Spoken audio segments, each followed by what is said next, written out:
When Democrats Raphael Warnock and Jon Ossoff became Georgia's first Democratic senator since 2005, on the heels of Joe Biden's victory, it shocked a lot of people, including Trump Republicans who turned their disbelief in the outcome into the big lie, as Senator Warnock explains in his new book. The former president's continued claims of widespread voter fraud are just his way of saying that the votes of certain people don't count, can't be real because the election outcome was not consistent with the myth of white supremacy.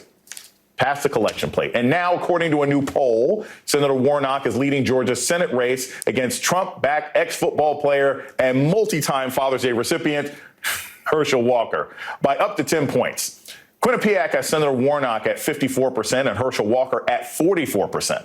That same poll from January showed the two in a statistical tie at 48% to 49%. In Georgia's governor's race, Stacey Abrams is tied with Republican Governor Brian Kemp in that same poll. Georgia Democrats are hoping to continue shifting Georgia blue, and abortion rights should be that issue to drive voters out in November. Earlier this week, Stacey Abrams tweeted, quote, "What has been done with abortion rights is an assault on our liberties, but we can and will fight back. We can organize, we can vote."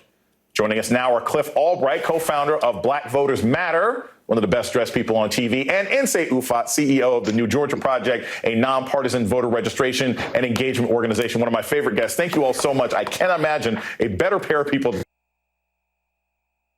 with you.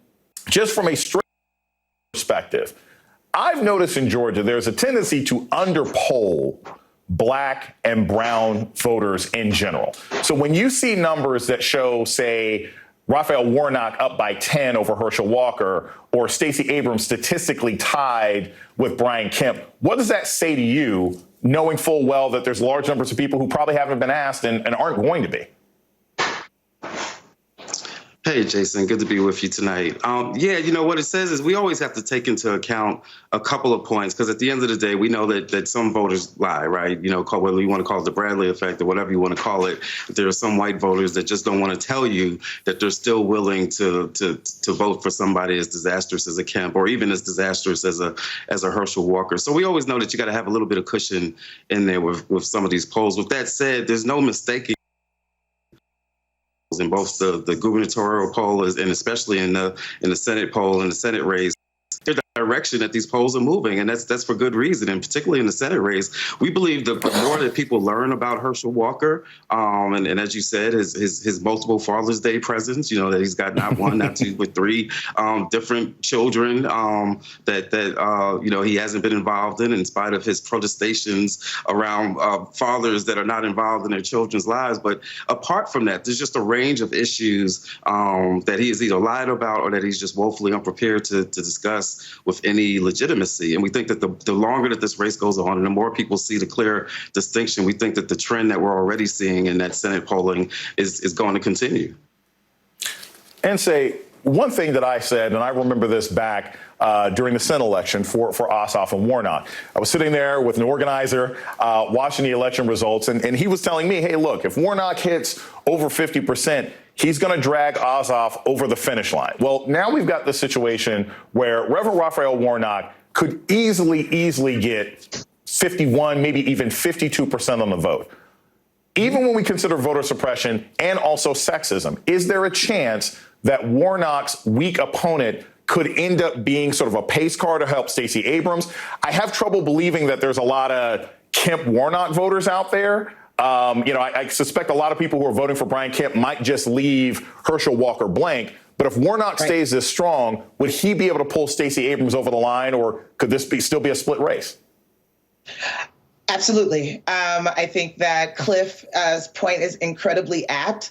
The idea that these polls are indicating trends that we're seeing in this moment. And so when we're thinking about the midterm elections, it is going to be a battle of the bases. That's what we're looking at. And so if you are looking at an enthusiastic and a determined Democratic voting base that is enthusiastic about Warnock, I don't see a world where that doesn't translate to the Abrams race, but also to the other exciting races that are on the ticket. We are talking about Secretary of State with B. Wynn, and there's some exciting candidates in the State House. When these huge issues are on the table, I think that Georgians are going to the polls with some demands. And so we're talking about protecting bodily autonomy. We're talking about the fact that, we are now a permitless carry state. We're talking about inflation. Like, these are all things that also, rose to the top in the Quinnipiac poll. And so absolutely, with an enthusiastic base that's turning out for Senator Warnock reelection, we are very likely to see America's first Black woman governor with Leader Abrams. Now, I always say this, Cliff, to paraphrase the rapper, these polls ain't loyal. I've never believed that a poll that you take in June can necessarily be trusted by the fall. And there's still a tremendous amount of voter suppression that happens in the state of Georgia. What are the challenges that you still see on the ground in that state? What are some of the limitations that you and Black Voters Matter are fighting against and organizing against that would keep the will of the people from manifesting itself in the polls in November? Yeah, of course, we know that there's still incredible levels of voter suppression taking place, in spite of some of the narrative that you heard coming out of the primaries, or even out of the so-called off-year elections last year. When we've been able to do, when organizations like NSAID, New Georgia Project, and the entire Georgia ecosystem has done an incredible job of educating our voters around the voter suppression laws and mobilizing voters. Just because we're able to have large turnout doesn't mean that voter suppression hasn't had an impact. In this state, we know that there was a drastically increased number of vote by mail ballots that were rejected, and that was disproportionately affecting Black voters and other marginalized voters, right? And so we know that the suppression is having an impact. We know that in the primaries that there were investigators and officers from the Secretary of State's department going around the polling places looking to see whether or not people were giving out food and water. But they weren't just looking for it in order to stop it during the election. What they were doing was sending a message that we know is going to have a chilling effect on organizers as well on voters. Anytime you got the Secretary of State sending out armed investigators, like, that has a chilling effect. So we know that the voter suppression is out there. And most importantly, what we know is we're confident, I'm very confident that that at the end of the day, that Leader Abrams is going to have more votes, and that Senator Warnock is going to have more votes. The question is, will they all be able to be counted? That is the biggest question that we're facing. Or are they going to use the voter suppression law, SB 202, and the provisions that allow them to take over a county like Fulton County? They've already started that process. It is not outside the realm of possibility that come election day that they can decide that, oh, you know what, we have to take over this board and appoint a superintendent and not count those votes. That's our biggest concern. The issue is always, it ain't how many people vote, it's whose votes get counted. And for everybody out there who was calling Raffensperger a hero because he resisted a couple phone calls from Donald Trump, this still matters going into the fall. Cliff Albright and Nsé Ufot, thank you so much for joining us on The Last Word tonight. Thank you. Thank you. Tonight's